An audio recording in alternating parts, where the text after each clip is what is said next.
हे ईश्वरा सर्वांना चांगली बुद्धी दे, आरोग्य दे, सर्वांना सुखात आनंदात ऐश्वर्यात ठेव, सर्वांचं भलं कर, कल्याण कर, रक्षण कर आणि तुझे गोड नाम मुखात अखंड राहू दे. सद्गुरुनाथ महाराज की. सद्गुरु पैमावली मातोश्री माई यांना प्रथम कृतज्ञपूर्वक वंदन. आणि आपण सर्व सद्भक्त सत्श्रोते हो, आपणा सर्वांना आदरपूर्वक नमस्कार. आज सोमवार आणि आपलं जे चिंतन चालू आहे ते म्हणजे चला आपण सारे आनंदाने जीवन जगूया. आनंद, सुख, शांती आणि समाधान ही सगळी आनंदाचीच रूप आहेत, लक्षात ठेवायचं. म्हणून आनंद म्हणजे स्फुरण असतं आणि स्फुरण थोडंसं शमलं तर ती सुखावस्था असते आणि सुख अधिक शांत झालं की ती शांती स्वरूप असतं.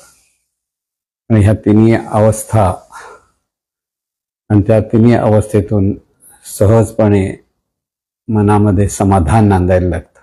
म्हणजे सहजावस्था असते समाधान, पण तोही आनंदच असतो. आणि हा आनंद किंवा हे सुख प्रत्येक मनुष्याला हवं असतं किंवा प्रत्येक मनुष्याला आनंदातूनच जीवन जगायचं आहे. प्रत्येक माणसाला सुखच हवं आहे, शांतीच हवं आहे आणि समाधानच हवं आहे. हे सगळं हवं आहे. पण असा येतो की लहानपणापासून झालेले जे संस्कार आहेत, ज्या समाजामध्ये आपण, ज्या कुटुंबामध्ये किंवा ज्या समाजामध्ये आपण राहतो, त्याचे जे नीतिनियम आहेत आणि त्या नीतिनियमातून आपण सुखदुःखाची कल्पनाही करून सुखदुःखी होत असतो. म्हणून काल्पनिक सुख आणि अनुभवातून येणारे सुख असं खरं दोन गोष्टी आहेत. कल्पनेतूनही माणूस सुखी होतात. आणि हे सगळं जे काही आपल्याकडे जे संस्कार आहेत लहानपणापासून आणि त्या संस्कारातून किंवा समाजाचे जे नीतिनियम आहेत, त्या नीतिनियमातून ते नीतिनियम आपण पाळले तर आपल्याला सुख प्राप्त होतं की समाधान प्राप्त होतं. ते नीतिनियम नाही पाळले तर आपल्याला दुःख निर्माण येतं किंवा मनामध्ये क्लेश निर्माण होतो. ते दुःखच. ह्या नीतिनियमातून काही माणसं आपण ते करतो, ह्याच्यातूनच एक स्वतःला आपण सुखी आहोत समजत असतात. मी अगदी साधं उदाहरण घेतलं की काही समाज शाकाहारी असतो, काही समाज मांसाहारी असतो. म्हणजे शाकाहार मांसाहार दोन्ही करणारे असतात. असंही आहे समाजात आपण हे पाहतो. म्हणजे शाकाहारी असतात ते मांसाहार करणाऱ्यांना त्या बाबतीत ते त्यांच्या मनामध्ये पापी माणसं आहेत असाच विचार असतो. थोडक्यात मांसाहार करतात पापी आहेत. पण जे मांसाहार स्वतः करतात त्यांना आपण पापी असं काही वाटत नसतं आणि त्याच्यातून त्यांना काही वाईट झालं असे कळत नसतं आणि त्यामुळे त्यांच्या मनामध्ये काहीच वाईट विचार नसतो. पण त्या शाकाहारी माणसांच्या मनामध्ये पापी माणसं वाईट विचारून तोच वाईटपणा त्यांना दुःख देतो.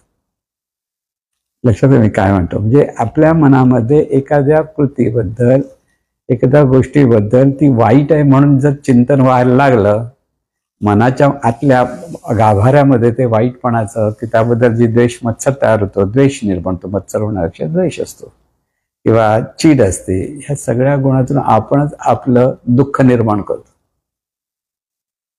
म्हणजे मांसाहारी माणूस जर आवडीने मांसाहार करत असेल तर त्याला काही सुख, तो सुखीच असतो, त्याला काही दुःख होत नाही. पण जे मांसाहार करत नाही आणि जो समजा त्याच्या समोर बसलेला आहे, लांबून पाहतोय आणि त्याच्याबद्दल त्याच्या मनामध्ये चीड असेल, अनिष्ट चिंतन येतं आणि मनाचा अगदी म्हणजे अधोगती जातं. म्हणजे वाईटपणा येतो मनाला. इतरांचे मांसाहार करणं त्यांच्यावर वाईट विचार आल्यामुळे तेच त्याला दुःख निर्माण करतं. त्याच्यामुळे तो क्लेश येतो, म्हणजे काय दुःखच होतं.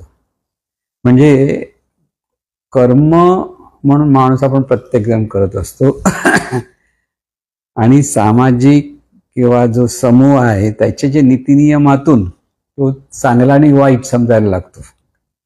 नीतिनियम आहेत म्हणजे रूढी परंपरा आपण ज्या म्हणतो त्या समाजामध्ये आलेल्या आहेत. परंपरेने आपण हे करावं ते करावं, हे करू नको ते करू नको.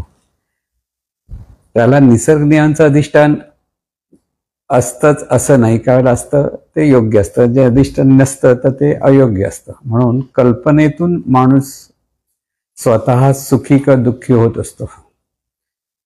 कल्पनेतून चांगले वाईट तो विचार करायला लागतो आणि चांगल्या वाईट विचारातून तो परत सुखी आणि दुःखी होत असतो. हे सुख दुःख जे आपण म्हणतो त्यावेळेला इथे एक व्यक्तिगत सुख म्हणजे व्यक्तिगत अनुभूतीतून मिळणारं सुख आणि सामाजिक बंधनातून मिळणारं काल्पनिक सुख अशा दोन गोष्टी असतात. प्रत्येक माणसाला खरं व्यक्तिगत पातळीवर अनुभूतीला येणारं सुख हवं असतं खरं सांगायचं. पण जेव्हा काल्पनिक सुखाची धारणा माणूस करत असतो आणि त्यामुळे ज्या वेळेला समाजामध्ये काही स्वतःला प्रतिष्ठित लोक समजत असतात, आपण प्रतिष्ठित आहोत ही कल्पना असते त्यांची की लोकांनी आपल्याला मान देतात. आपण म्हणजे काही जी खूप श्रीमंत असतील किंवा खूप ज्ञानी आहे स्वतःला समजतात, इतरांपेक्षा आपण काहीतरी मोठे आहोत समजतात, ते स्वतःला प्रतिष्ठित समजत असतात. आधी प्रतिष्ठित आपण आहोत ही कल्पना त्यांच्यासाठी सुखाची असेल, पण व्यक्तिगत पातळीवर ते जेव्हा समाजापासून आपल्या एकांतात बाजूला राहत असतील, बाजूला होतील, तर ते सुखी आहेत की दुःखी आहेत असा विचार करताना तिथे तसे आपण सुखी आहोत असं कधी जाणवत नाही. पण समाजाला आपण दाखवताना मोठे ताटमानाने उभं राहून आपण सुखी आहोत ही कल्पना करत असतात. लक्षात घ्या. म्हणून अतिशय श्रीमंत माणूस आहे पण त्याला झोप लागत नसेल तर तो सुखी नाही. कसं प्रेशर असतं, टेन्शन असतं, सगळीकडे असतंच, प्रत्येकाला ह्या गोष्टी येतातच. पण त्याच्यातून तो गाढ झोप घेऊ शकत नसेल तर त्याच्यासारखं दुःखी माणूसच नाही. कारण सगळ्यात गाढ झोप ज्याला वेळेवर येते आणि तो गाढ झोप घेऊन तो व्यवस्थित परत तरतरीत होऊन उठतो तो खरा सुखी. पण जो श्रीमंत माणूस आहे, सगळे पैसे आहेत पण त्याला झोप लागत नाही, रात्रभर तळमळतोय काहीतरी प्रेशरमुळे किंवा चिंतनेमुळे, दुःखी असतो. म्हणून बाह्यांगाने खूप श्रीमंत आहे माणूस म्हणजे ते सुखी आहेत असं गरीब माणसांना वाटत असतं. कळलं का? किंवा बाह्यांगाने एखादा माणूस प्रतिष्ठित आहे किंवा ज्ञानाच्या मोठमोठ्या गोष्टी करतोय पण त्याच्या मनात समाधान नसेल, पण इतरांना वाटतं तो खूप सुखी आहे, तो सुखी नसतो. म्हणजे सुखाच्या काल्पनिक सुखाने सुखी होणं आणि अनुभूती सुखाचा अनुभव घेणं ह्याच्यात जमीन आसमानाचा फरक आहे. लक्षात ठेवा. आता प्रत्यक्ष अनुभव येणं म्हणजे नेमकं काय असतं परत लक्षात ठेवा. आपण एखाद्या गरीबाला 1 रुपया दिला, कल्पनेने आपण पुण्य मिळवलं, कळलं ना? कल्पना आहे. 1 रुपया दिला, कारण 1 रुपयाची किंमत आजच्या काळात काय आहे बघायला गेलं तर काही नाही. ती देत नाही आपण 1 रुपया, पण दिला म्हणजे काय वाईट नाही, थोडंसं चांगलंच केलं म्हणायला लागेल की 1 रुपया काहीतरी त्याला व्यक्तीला गरीबाला मदत झाली. कोणतरी भिक्षा मागायला आलं त्याला 1 रुपया दिला. आणि कल्पनेतून देणारा सुखी होतो. आपण दाते आहोत ह्या आपण दान केलं ह्या भागामध्ये. पण खरं दानी कोण की समोरच्या माणसाला तू एकदा देऊन तो सुखी दिलंस की जास्त दिलंस की कमी दिलंस, ह्याच्यातून त्याला सुखी केलंस तर त्या क्षणासाठी, पण त्याच्यामुळे तू कल्पनेतून सुखी झालास, मी काहीतरी कोणाला उपयोगी पडलो हे समाधान जेव्हा मिळतं तर ते सुखी असतं. लक्षात घ्या मी काय म्हणतो. म्हणजे दान करू नये की करावं हा भाग वेगळा. कृतीतून आपण ज्या भावना मनाशी धारण करतो आणि त्या भावनेतून आपण कल्पनेने सुखी होतो किंवा कल्पनेने दुःखी होतो. जेव्हा आपल्या कृतीतून समोरची व्यक्ती जर दुःखी होत असेल किंवा समोरच्या व्यक्तीचं समाधान हिरावलं जात असेल तर ते कर्म अयोग्य असतं. लक्षात ठेवा. योग्य आणि अयोग्य ह्या गोष्टी आता आपण पाहतो आहोत. की कोणतं कर्म योग्य आणि कोणतं कर्म अयोग्य. ज्या समाजामध्ये किंवा ज्या कुटुंबामध्ये किंवा ज्या समूहामध्ये आपले संबंध आहेत, म्हणजे एकमेकांच्या बरोबर आपले बोलणं चालणं वागणं हे असे संबंध आहेत, तिथे त्या संबंधातून आपण एखाद्या व्यक्तीचं जर समाधान हिरावून घेत असू, एखाद्या व्यक्तीला वेडवाकडं बोलून दुःख देत असू, किंवा कृतीतून काहीतरी देहबोलीतून आपण दुःख देत असू, तर ते कर्म अयोग्य. लक्षात घ्या. पण एखाद्या माणसाला मी त्याची चांगली जिरवली आहे असं म्हणून हा समाधानी असतो. की एखाद्या माणसाचा अपमान करतो, पण त्याने पूर्वीचा काहीतरी अपमान केला किंवा काही पूर्वीच्या बाबतीत काही गोष्टी त्याच्यावर आपण ताडकन बोलून टाकतो, उडवून टाकतो त्याला 2-4 लोकांच्या समोर, आणि त्याचं समाधान हिरावून घेतो. आणि त्याचं समाधान हिरावून घेतलं तर त्याला आनंद होतो. हा आनंद हा अयोग्य आनंद आहे. लक्षात ठेवा. इथे आपणही आनंदी आणि समोरचाही आनंदी ह्या भावनेतून आपल्याला प्रत्येक कृती करत आली तर ती योग्य असते. पण काल्पनिक नव्हे, प्रत्यक्ष अनुभूती आली पाहिजे. लक्षात ठेवा. प्रत्येक कृती ही आपण जी करतो ती योग्य की अयोग्य हे आपल्याला वैयक्तिक पातळीवर किंवा व्यक्तिगत पातळीवर सुख देणारी असेल, पण ती पण लक्षात ठेवा ती ज्ञानातून सुख देणारी असेल, अनुभव सुख देणार. मग कल्पनेतून सुख देतो हे आपण अनुभव म्हणतो बऱ्याच वेळेला. मी त्याची चांगली जिरवली, तर 4 शब्द मस्त सुनवलेत, तो खूप हुशाऱ्या करत होता आणि मी असं केलं आणि अगदी हुशाऱ्या करून आपण आणखीन इतर लोकांना सांगतो आणि त्याला आनंद होत असतो. त्या माणसाला दिलेला अपमान केला असेल की त्या माणसाला दिलेलं दुःख हे तुझी कृती अयोग्य आहे हेच सांगत असते. त्या क्षणासाठी कल्पनेने सुखी झालाच तरी अगदी जर शहाणपणाने जर विचार केला तर मी काय मिळवलं, आपण काहीच मिळवलेलं नसतं. म्हणून इथे प्रत्येक कृती ही योग्य आणि अयोग्य कधी ठरते ह्याचा पहिला विचार करा. परंपरेने ज्या कल्पना आपल्याकडे धारण केलेल्या आहेत त्याच्यातून आपण सुखी दुःखी होण्यासाठी जे कृती करतो ती बऱ्याच वेळेला चुकीची असू शकते. पण व्यक्तिगत पातळीवर आपली कृती समोरच्याही व्यक्तीला किंवा आजूबाजूच्या व्यक्तींना समाधान देणारी असेल की सुख देणारी असेल किंवा आनंद देणारी, प्रत्येक कृतीतून ह्या निरनिराळ्या गोष्टी त्या प्रकट होत असतात. ते दुःख देणारी असते. दुःख देणारी असेल तर ती कृती अयोग्य, कारण ती समोरच्या व्यक्तीला दुःख देते. नंतर जर शहाणपणाने आपण विचार केला की आपणही दुःखी होतो तर ती दुःखी अयोग्य असते. की रागाच्यावर आपण एखाद्याला बोलतो तेवढं आपल्याला बरं वाटतं, पण नंतर राग शांत झाला आरोग्यच बोललो, काय मिळवलं, वाईट वाटतं. कारण मला परत आपल्याला माफी पण मागता येत नाही, पण तेवढा अहंकार असतो कशाला माफी मागायची असंही होतं. आणि मग त्याच्यातून त्याचं कर्म अयोग्य झालेलं असतं. लक्षात ठेवा. मग प्रत्येक कर्म हे स्वतःलाही सुखी करणारं असावं, प्रत्यक्ष अनुभव, काल्पनिक अनुभव नव्हे. परत लक्षात ठेवा. आणि समोरच्यालाही त्याच्या व्यक्तिगत पातळीवर तो सुखी असला पाहिजे की सुखी झाला पाहिजे ह्यासाठी असलं पाहिजे.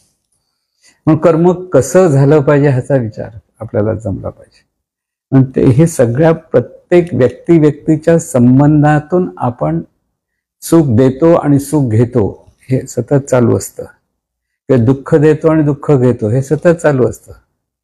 पण इथे ज्ञानपूर्वक ह्या गोष्टी आपल्याला अनुभवता आल्या पाहिजे.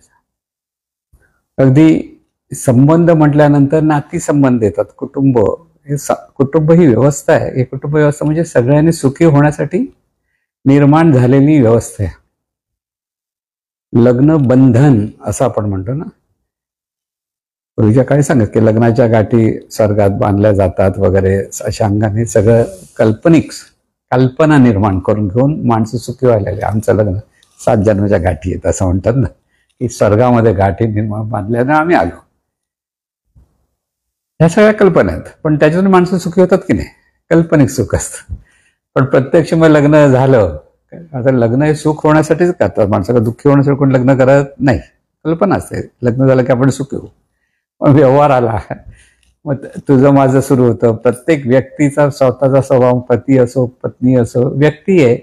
प्रत्येकाचे गुण, सद्गुण, दुर्गुण सगळं काही तिथे येतं. आणि त्या सगळ्यांचं समन्वय दोघंही जर एकमेकाला समजून करू लागले तर ते सुखी असतात. एकमेकाला दुःख न देता कसं राहायचं, प्रत्येकाचा स्वभाव कसा आहे, एखाद्याचा स्वभाव रागट असेल, एखाद्याचा स्वभाव शांत असेल, तिथे दोघं एकमेकाला कसं समजून उमजून घेतलं तर ते आनंदाने राहू शकतात. म्हणजे पूर्वीच्या काळी स्त्री आणि पुरुष लग्न झाल्यानंतर पुरुषी अहंकार हा नेहमी एक विषय घेतला जातो. पुरुषी अहंकार म्हणजे असतो. म्हणजे कसं आहे, भारतीय संस्कृतीमध्ये पुरुषी अहंकार जास्त प्रगट झालेला दिसेल. पुरुष म्हणजे मोठा, स्वतःला श्रेष्ठ समजून, स्त्री जरा ती त्यावेळेला इतकी सुशिक्षित नसायची की तिला बाहेरून काही आपल्याला इन्कम किंवा प्राप्ती व्हायला पाहिजे पैशाची, ती करण्याची तिचं घर सांभाळणं एवढंच तिचं कार्य असतं. आणि पुरुष हा बाहेरून सगळं पैसा वगैरे कमवणं बिमवणं हा त्याचा, त्यामुळे तो श्रेष्ठ समजायचा आणि त्याच्यातून निर्माण होणारी ती पुरुषाकडे. परत दुसरी गोष्ट असते की पुरुषाकडे शारीरिक शक्ती जास्त असते स्त्रीपेक्षा, असा एक भाग येत असतो. म्हणून याच्यातून हा पुरुषी अहंकार हा परंपरेने भारतीय पुरुषांमध्ये मुरलेला भाग आहे. पण ती कल्पना आहे. आजच्या काळामध्ये स्त्री तितकीच हुशार असते, स्त्री कमावती असते, पुरुषही कमावत असतात, दोघंहीच कमावणारे असतात. आणि मग दोघं जेव्हा घरी येतात त्यावेळेला पुरुषी अहंकार हा भाग नसतोच. तिथे जर पुरुषी अहंकार आला तर तिथे भांडण तड्डे सुरू होतात की तूही कमावणार मी कमावणार. तिथे दोघंही समान आहेत हा पुरुष जेव्हा समजून घेत नाही तेव्हा तिथे वाद निर्माण होतात. आजकाल जे आपण म्हणतो भरपूर घटस्फोटाचे प्रकार होतात. नवीन नवीन लग्न झाले, 2 महिने 4 महिने झाले, ते अगदी पटकन की मग ते स्वभाव जुळत नाही किंवा तो नवरा मुलगा तरी त्रासदायक असतो की नवरी जी स्त्री असते ती त्रासदायक असू शकते. अशा काहीतरी गोष्टीतून आपल्याच मनासारखं सगळं झालं पाहिजे, म्हणजे माझ्या मनासारखं समोरच्या व्यक्तीने वागलं पाहिजे, ह्या भावनेतून सुखाच्या कल्पनेतून माणूस जेव्हा ते जुळत नाही तेव्हा तो दूर व्हायचा प्रयत्न करतो. पण पूर्वीच्याकडे तसं नव्हतं. पुरुषी अहंकार असून सुद्धा स्त्रिया सहन करत असायच्या आणि स्त्रिया सहन करून घर सांभाळायच्या. असा एक काळ होता की मला आठवतं की खूप वर्षापूर्वी आमच्या शेजारी एक पती पत्नी राहत होते आणि पती हा फार व्यसनी होता. तर नुसता व्यसन नंतर नोकरी नव्हती. बाई त्या होत्या, त्यांची चांगली नोकरी होती, चांगल्या कामाला होत्या, चांगला पगार होता, पण हा पुरुष तिच्यावर दादागिरी करायचा. सगळं दारू पिण्यासाठी तिच्याकडेच पैसे, जोकार पण खेळायचा, चांगले कपडे घालून फिरायचा, पण काम करत नव्हता. आणि परत वरती आल्यानंतर तिच्यावर हात पण उभारायला कमी करत नव्हता. एवढं करून इतकी बिचारीचे छळ होत होता तरी ती त्याला सोडायला तयार नव्हते. हा पूर्वीचा काळ आहे. आताच्या नुसतं बोललं तरी तू वेगळं मी वेगळं असा सगळा काळ होता. म्हणजे असेच छळ आमच्या शेजारी पाहिल्यामुळे कधीतरी आम्हीच तिला म्हणाले कशाला राहते या माणसाबरोबर तू. पण तिने बिचारीने सोडलं नाही त्याला. पण तो एक वेगळा काळ होता. मी म्हणतो ना, आता ती हुशार होती, ती कमवती होती, हा कमवत पण नव्हता. पण मी नवरा आहे आणि बरं तो कर्तृत्वान होता असंही नव्हतं. दारू पिणं, जुगार खेळणं, मस्त की राहणं, 2 वेळ जेवायला त्याला फुकटमध्ये मिळत, बिचारी जेवण करून जायचे की जेवण, आणि परत रात्री आल्यावर तिच्यावर हुशारी करायचा, मारझोड पण करायचा. हे सगळं होत होतं. तरी इतकी वाईट परिस्थिती असताना सुद्धा त्या स्त्रीने त्याला सोडला नाही. शेवटी मृत्यूने, मग त्याचा लवकर मृत्यू झाला आणि त्या मृत्यूनंतर ती सुटली आणि खऱ्या अर्थाने सुखी झाली. व्यक्तिगत पातळीवर सुखी झाली, कल्पनेतून दुःखी झाली. नवरा मेला, पण नवरा कुठे होता तो? नवरा. त्याच्या उलट काय वाचायचं? रावण. तो रावण होता, कळलं ना? म्हणजे गमतीचा हा भाग बघितला तर नवरा आपला फक्त पुरुषी अहंकार करून नुसतं सत्ता जर गाजवत असेल पत्नीवर आणि पत्नीला जर सन्मान देत नसेल, कारण तिलाही सन्मान आहे, तुलाही सन्मान हवा, तिलाही सन्मान हवा, हे जे दोघांनी एकमेकाला जर सन्मान दिला तर ते नातं आनंदाने राहू शकतं. आता एखाद्या वेळेला समजा पत्नी कदाचित शिक्षणाने जास्त शिकलेली असते, पती कमी शिकला असतो, मग असा पती अधिक स्वतःचा पुरुषी अहंकार दाखवण्याचा प्रयत्न करतो. त्यालाच म्हणतात न्यूनगंड. म्हणजे मनात त्याला असं बाहेरून वाटतं की आपल्याला हिच्यापेक्षा कमी आहे, मग तो दाखवतो मी नाही, मी तुझ्यापेक्षा जास्त मोठा आहे असं दाखवण्याचा प्रयत्न करतो. मग तो टोचून बिचून बोलतो की नाही, आणि त्याच्यातून स्त्रीला त्रास देतो, आणि तिला टोचल्यामुळे ह्याला बरं वाटतं. काल्पनिक सुख. कळलं मी काय म्हणतो? की ह्या सगळ्या गोष्टी मानवी मन हे असं अशा पद्धतीने हे लक्षात ठेवा. म्हणून जे मगाशी उदाहरण दिलं, त्या बाईचा नवरा जेव्हा वारला, तिला 2 मुलं होती, सगळं आजही ती या बिचारी आहे, पण त्यानंतर खऱ्या अर्थाने ती सुखी झाली, कारण मारझोड थांबली, उलट सुलट बोलणं संपलं.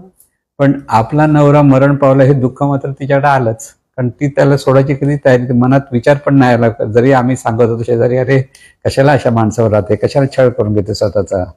तिचे आई वडील सगळे चांगले सुशिक्षित लोक होते, पण तिने बिचाऱ्याने तेच जे म्हणजे अगदी त्या गडकरांच्या एकच प्याल्यामधली सिंधुताई कशी मी या पायांना सोडू अशी कोणती घट्ट धरून बसत. नवरा सुधाकर दारू खूप प्यायचा, पाटीलचा बोलला, पण तिने त्याला सोडलं नाही शेवटपर्यंत. म्हणजे असा एक काळ होता. पण आताचा काळ तसा नाही. आताचा काळ पती आणि पत्नी म्हटलं की दोघांनी एकमेकाचा सन्मानच केला पाहिजे, असा हा काळ आहे. म्हणजे सन्मान दर्शवणं, आणि हे खरं योग्यच आहे. इथे पुरुषी अहंकाराची काही आवश्यकता नाही, कारण आज स्त्रियाही तितक्याच हुशार आहेत, तितक्याच पैसा कमावणाऱ्या आहेत, तितकंच उत्पन्न घरदार दोन्ही सांभाळणार, बाहेर काम करून घरातही काम करतात. म्हणून पुरुषानेही ह्या दोन्ही आपला म्हणजे पत्नीला सन्मान देणं आणि पत्नीने पुरुषाला सन्मान, हे जेव्हा सन्मान दोघं एकमेकाला देतात तर एका लेवल. दोघांचे स्वभाव वेगळे असू शकतात, परत लक्षात, दोघांच्या आवडीनिवडी वेगळ्या असू शकतात, पण जेव्हा तुम्ही कुठेतरी एका लेवलला एकमेकाला सन्मान हा केला पाहिजे. पत्नीची आवड आहे, त्या पत्नीच्या आवडीबद्दलही त्याला सन्मान दाखवता आला पाहिजे. पतीची जी आवड आहे, त्या पतीच्या आवडीबद्दलही पत्नीला सन्मान दाखवता आला पाहिजे. आणि त्या आवडीनवडीच्या तिकडे कसलाही म्हणजे आवडीनवडी चांगल्या असल्या पाहिजे एवढंच. असं नाही की वाटेल ते करतो आणि तरी सन्मान करा, असं त्याचा अर्थ नव्हे. परत लक्षात, निसर्ग नियमाच्या अधिष्ठानावर ह्या सगळ्या गोष्टी असल्या पाहिजेत. आणि जेव्हा तुम्ही एकमेकाचा सन्मान करता तेव्हा ते कुटुंब सुखाने राहतं. नाहीतर आज जर आपण बघितलं, पती पत्नी म्हटलं की नवरा समोर नसलं की पत्नी पतीची तक्रार ही करतेच.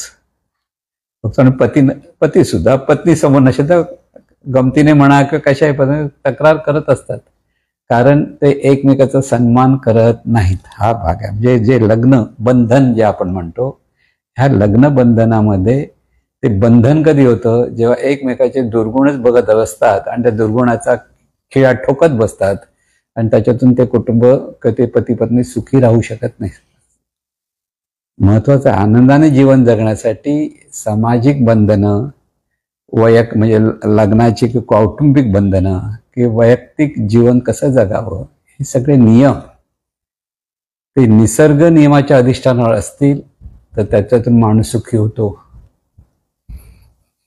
कोणत्याही रूढी परंपरा जर निसर्ग नियमाच्या अधिष्ठानावर नसतील आणि त्या रूढी परंपरा त्या समाजामधली माणसं ज्या सांभाळतात, तर त्या माणसांना खरं सुख मिळत नाही, ते काल्पनिक सुखात असतात.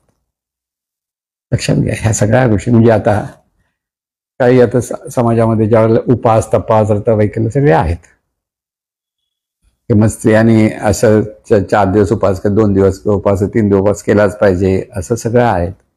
आणि त्या उपास नाही केला तर तिथे मग राग, चीड, भांडण, तंटे ह्या सगळ्या रूढी परंपरेतून सुरू होतं, कल्पनेतून सुद्धा मग एकमेकावर वेळावाकडा बोलणं वगैरे सगळं होतं, आणि ते सगळं दुःखालाच कारणीभूत ठरतं.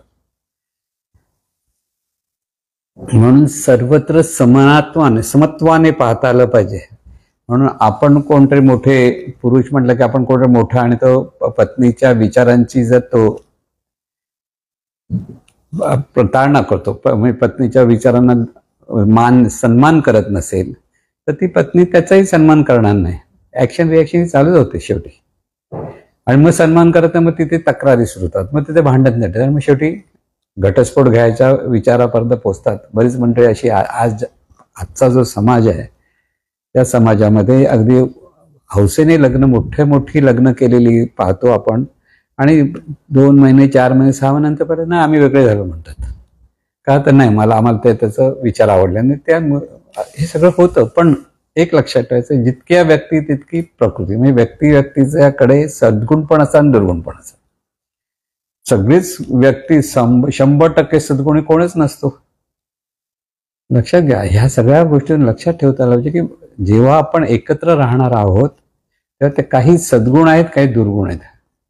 म्हणून सद्गुणांना च्याकडे कसं पाहता आलं पाहिजे आणि दुर्गुणांना कसं आवरता आलं पाहिजे, ह्या 2 गोष्टी आपल्याला जर समजता आल्या तर माणसं कुटुंबात सुखी होऊ शकतात. पूर्वीच्या काळी सगळी कुटुंबात राहत होते तर एकमेकांचं सांभाळणं किंवा ते सहनशील वृत्ती असणं, या सगळ्यातून माणसं आपल्याला स्वतःचं जीवन जगत होते. पूर्वीच्या काळचं जर उदाहरण घेतलं तर बहिणाबाई चौधरींचे जे पती होते वयाने खूप मोठे होते आणि ते कर्मठ होते आणि ते अगदी गुराला मारावं तसं आपल्या पत्नीला मारायचे. पण ह्या बिचाऱ्या बाईंनी आपलं मन कुठे वळवलं? नामस्मरणाकडे. एकत्र राहिले. त्याकडून त्या काळात घटस्फोट बिटस्फोट हा प्रकार माहितीच नव्हता, वेगळं राहणं हा प्रकार माहितीच नव्हता. पण त्याने विठ्ठल नामाच्या स्मरणामध्ये सगळं आपल्या जीवनाचं परिवर्तन केलं.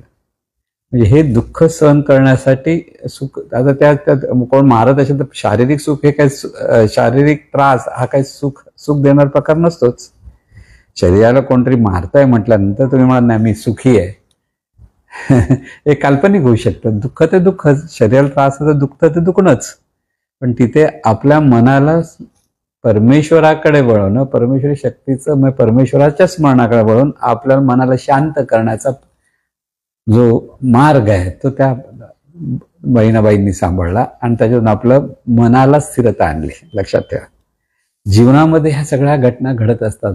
म्हणून आजचा काळ जर बघितला तर इथे मात्र एक लक्षात ठेवलं पाहिजे की स्त्री आणि पुरुष हे एकाच पातळीवरचे आहेत. कोण श्रेष्ठ आणि कोण कनिष्ठ हा भागच नाही. व्यक्ती म्हटल्या की प्रत्येकाचे काही सद्गुण आहेत आणि प्रत्येकाचे काही दुर्गुण आहेत.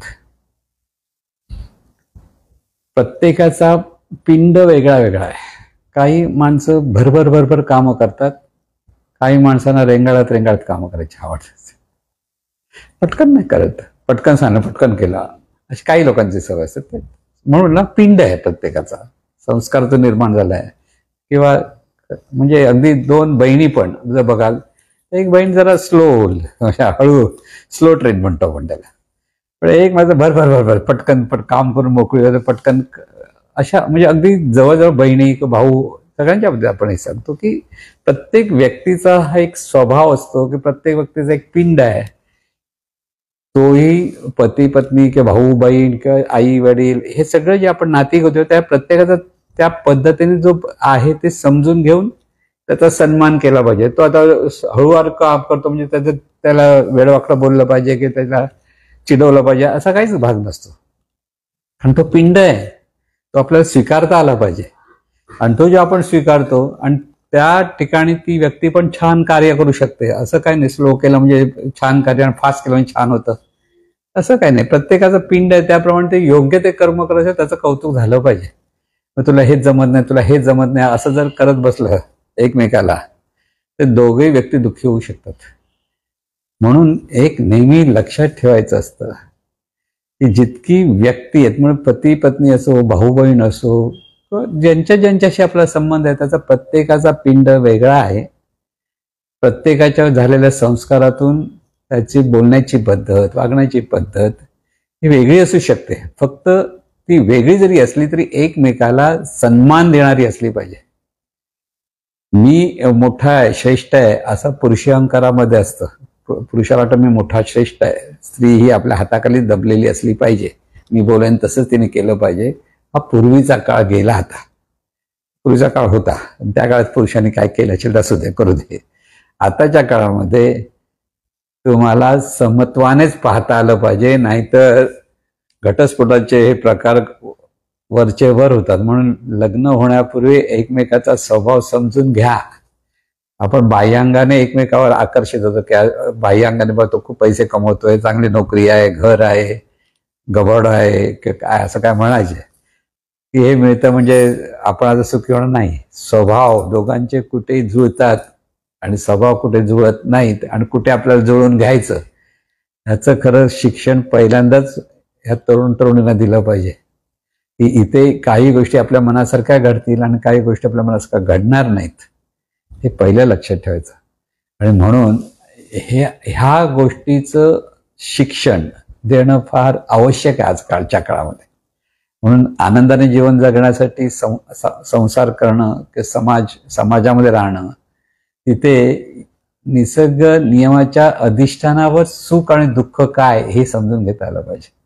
आपण मनासारखं घडलं तर सुखी, मनाच्या विरुद्ध घडलं तर दुःखी, अशा भावनेतून मी दुःखी आहे म्हणून स्वतःला उगीच कल्पनेतून दुःखी माणूस पण होतो. बरोबर, जसं कल्पनेतून सुखी होतो, कल्पनेत दुःख पण धारण करून काही लोक उगीच रडत बसलेले असतात, माझं हे नाही, माझं ते नाही करत रडत बसण्याची सवय असते.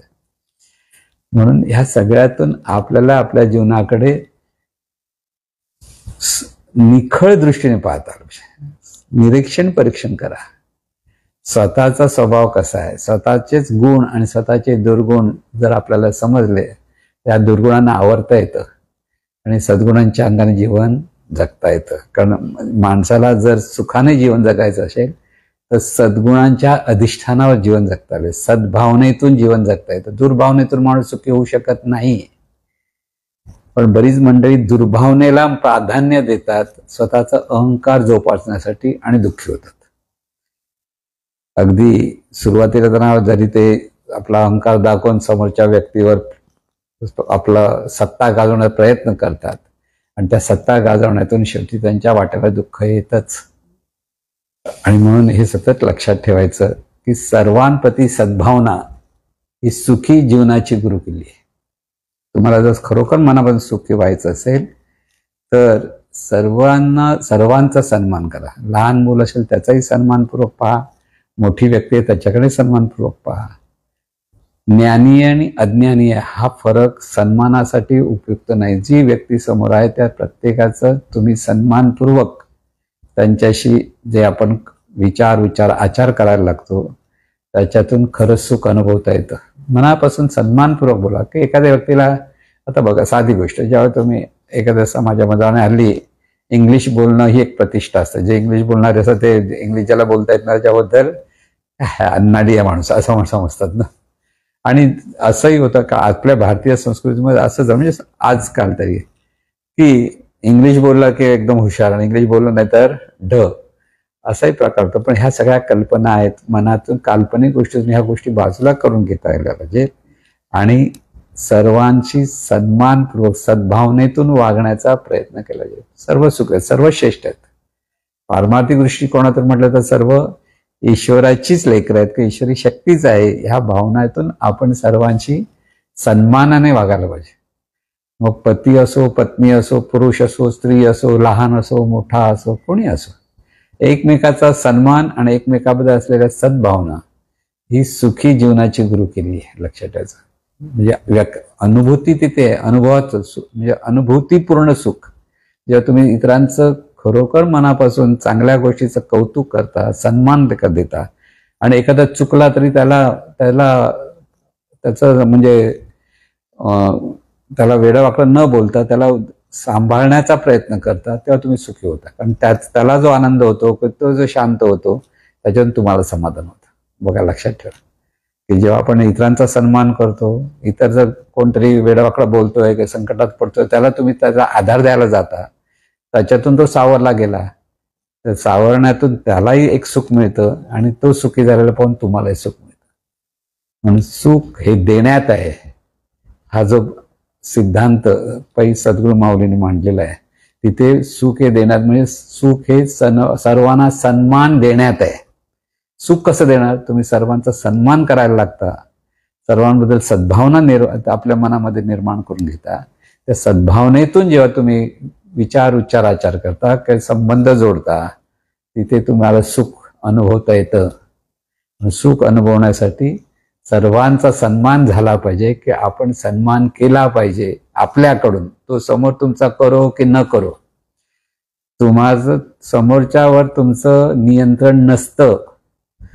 आपलं नियंत्रण आपल्या मनावर आपलं नियंत्रण असतं. लक्षात ठेवा. तिथे आपल्याला सद्भावनेतून पाहायचं आहे. समोरचा असा वागला मग मी असा वागेन, तिथे अडकू नका. परत हे काल्पनिक सुखदुःखाच्या कल्पना तयार होतात. तो चांगला वागला म्हणून मी चांगला होतो, वाईट वागला मी वाईट वागलो. वाईट वागलो ही काल्पनिक सुखाची काल्पनिक धारणा आहे आपल्याकडे आलेली. तो वाईट वागला तरी आपल्याला त्याचा सन्मान देऊनच त्याच्याशी शांतपणे योग्य पद्धतीने वागता आलं पाहिजे आणि तिथे खऱ्या अर्थाने आपण सुखी होऊ शकतो. अत्यंत सूक्ष्म गोष्ट आहे, करायला कधी कधी कठीण वाटेल, पण मनापासून प्रयत्न करा. प्रत्येकाचा सन्मान झाला. लहान मुलं आहे त्यालाही प्रेमाने जवळ समजून, तो वेळा वाकडा वागतो म्हणजे चल तू असंच वागतो तसंच वागतो असं बोलला तर तसंच वागायला लागेल. तू त्यालाही त्याचा प्रेमाने जवळ घेऊन जेवढा धाक दाखवा तेवढा धाक दाखवा, पण जेव्हा चांगल्या गोष्टी असेल त्याचं कौतुक हे झालंच पाहिजे. तिथे त्याला प्रेमाने सांभाळ. मग ते लहान आहे म्हणून त्याच्यावर दुर्लक्ष करू नका, कारण तिथे त्याच्या मनाचा पिंड तसा तयार होत असतो. म्हणून इथे प्रत्येक व्यक्तीबद्दल आपल्याला सन्मान हा असलाच पाहिजे. म्हणून कोणीतरी वेंधळा आहे किंवा कोणतरी असा वेडा वाकडाच वागतो, असंच बोलतो, त्याला काहीच कळत नाही, ह्या ज्या कॉमेंट्स आपण जेव्हा करत असतो तेव्हा समोरच्या माणसाचा आपण सन्मान करत नाही. व्यक्तीचा, पुरुष असो किंवा स्त्री असो, त्याचा सन्मान करत नाही. आणि त्या सन्मान न केल्यामुळे आपणच आपल्या जीवनात दुःख निर्माण करून घेतो. हा निसर्ग नियम आहे, परत लक्षात ठेवायचा. ह्या कल्पना नाहीत, क्रिया आणि प्रतिक्रिया ह्या सतत आपल्या जीवनात घडत असतात आणि ह्या क्रिया प्रतिक्रियेतूनच आपल्या जीवनामध्ये सुख दुःख निर्माण होत असतं. म्हणून प्रत्येक क्षणोक्षणी जी व्यक्ती आपल्याला भेटते त्याचं भलं व्हावं आणि ही सद्भावना आणि त्याचा सन्मान आपल्या बोलण्यातून वागण्यातून हो, ही धारणा जेव्हा आपण आपल्याकडे घट्ट धरू त्यावेळेला आपल्याला सुखाचा मार्ग प्राप्त होईल. आणि हा सुखाचा मार्ग सर्वांना प्राप्त हो अशी सद्गुरूचरणी प्रार्थना.